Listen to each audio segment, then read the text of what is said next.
हिंदू पंचांग के अनुसार हर साल फाल्गुन मास के शुक्ल पक्ष के द्वितीय तिथि को रामकृष्ण परमहंस जयंती मनाई जाती है।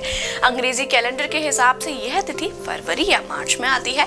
तो वहीं रामकृष्ण परमहंस एक गृहस्थ सन्यासी थे जो भक्ति के मार्ग पर चलते हुए सिद्धि के शिखर तक पहुंचे। वो माँ काली के परम भक्त थे और यह उनकी भक्ति की ही शक्ति थी कि उन्हें साक्षात माँ काली के दर्शन का सौभाग्य प्राप्त हुआ।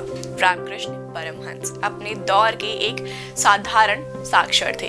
तो नमस्कार, मैं कृतिका आप सभी का स्वागत करती हूँ प्रभात प्रकाशन के YouTube चैनल पर। तो चलिए शुरुआत करते हैं आज की इस वीडियो की।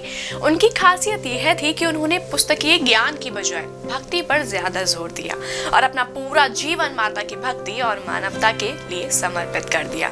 रामकृष्ण परमहंस महापुरुष स्वामी विवेकानंद के भी गुरु थे। स्वामी विवेकानंद का नाम भारत के ऐसे महान शख्सों में शामिल है जिन्होंने देश और समाज को नई दिशा प्रदान की। स्वामी विवेकानंद के गुरु रामकृष्ण परमहंस का जन्म 18 फरवरी 1836 को पश्चिम बंगाल के हुगली जिले के कामारपुकुर गांव में हुआ था। वो एक महान योगी, गृहस्थ सन्यासी और उच्च कोटि के विचारक थे। उन्होंने अपने अनमोल उपदेशों के जरिए न सिर्फ अपने शिष्यों को बल्कि पूरी दुनिया को भक्ति की शक्ति और मानवता का ज्ञान दिया। इस खास मौके पर चलिए जानते हैं रामकृष्ण परमहंस के 10 अनमोल वचन। पहला वचन, सत्य की राह बहुत ही कठिन है। वह जब हम सत्य की राह पर चले तो हमें बहुत ही एकाग्र और नर्म होना चाहिए, क्योंकि सत्य के माध्यम से ही ईश्वर का बोध होता है। दूसरा वचन, अपने विचारों में सदा ईमानदार रहें और समझदार बने। अपने विचारों के अनुसार कार्य करें, आप निश्चित रूप से सफल होंगे। एक ईमानदार और सरल हृदय के साथ प्रार्थना करें, आपकी प्रार्थना सुनी जाएगी।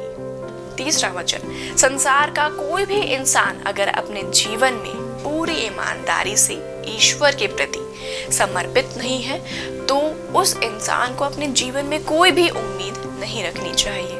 चौथा वचन, ईश्वर के अनेकों रूप और अनेकों नाम हैं। अनेक तरीकों से ईश्वर की कृपा दृष्टि को प्राप्त किया जा सकता है और हम ईश्वर को किस नाम से पुकारते हैं, क्या वह फिर किस तरह से पूछते हैं, यह उतना महत्वपूर्ण नहीं है जितना महत्वपूर्ण यह है कि हम अपने अंदर उस ईश्वर को कितना महसूस करते हैं।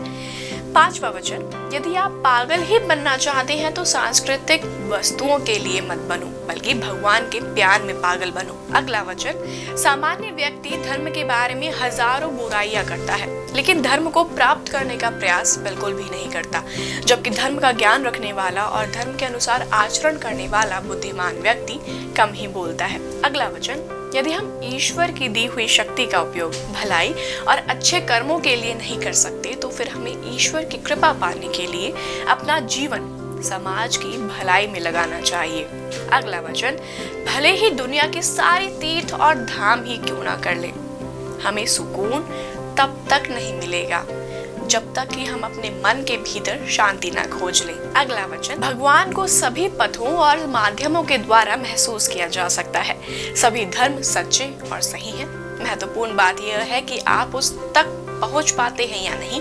आप वहां तक जाने के लिए कोई भी रास्ता अपना सकते हैं, रास्ता महत्व नहीं रखता।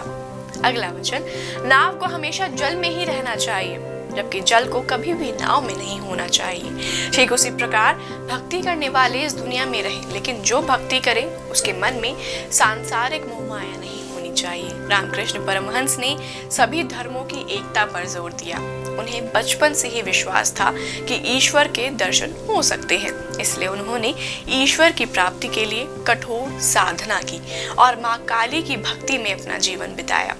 उनका मानना था कि संसार के सभी धर्म सच्चे हैं और उनमें कोई भिन्नता नहीं है, बस ईश्वर तक पहुंचने के रास्ते अलग अलग होते हैं। तो दोस्तों, अगर आप रामकृष्ण परमहंस के जीवन के बारे में जानना चाहते हैं या उनके कुछ विचारों को और विश्लेषणात्मक रूप से पढ़ना चाहते हैं तो जरूर पढ़िए प्रभात प्रकाशन की पुस्तक जो आपको स्क्रीन पर दिख रही है। इस पुस्तक को आप Amazon या Flipkart से खरीद सकते हैं या स्क्रीन पर दिए गए नंबर पर संपर्क करके आप इसे ऑर्डर कर सकते हैं। तो उम्मीद है आपसे फिर मुलाकात होगी प्रभात प्रकाशन के YouTube चैनल पर। तब तक के लिए नमस्कार। आपके विचारों की गंगा को क्षितिज तक पहुंचाने के लिए भारत का बेस्ट पब्लिशर प्रभात प्रकाशन आपके लिए लाया है कुछ चुनिंदा उपन्यास, जिनसे न केवल आप हिंदी साहित्य की गहराई को जान पाएंगे बल्कि अपने विचारों को भी सुदृढ़ कर पाएंगे। प्रकाश मनु द्वारा लिखित किस्सा चमचम परी और गुड़िया घर का और 4 बाल उपन्यास, साथ ही एक प्रेम कहानी ऐसी भी कुछ तो है तुमसे राब्ता, जिंदगी बुला रही है, दिद्दा, कश्मीर की योद्धा रानी और क्लिक, यह सभी उपन्यास आपको हिंदी भाषा में अवेलेबल है। तो आज ही ऑर्डर करें Amazon, फ्लिपकार्ट या किसी नज़दीकी स्टोर से, क्योंकि इतनी सटीक किताबें आपको कहीं और नहीं मिलेंगी।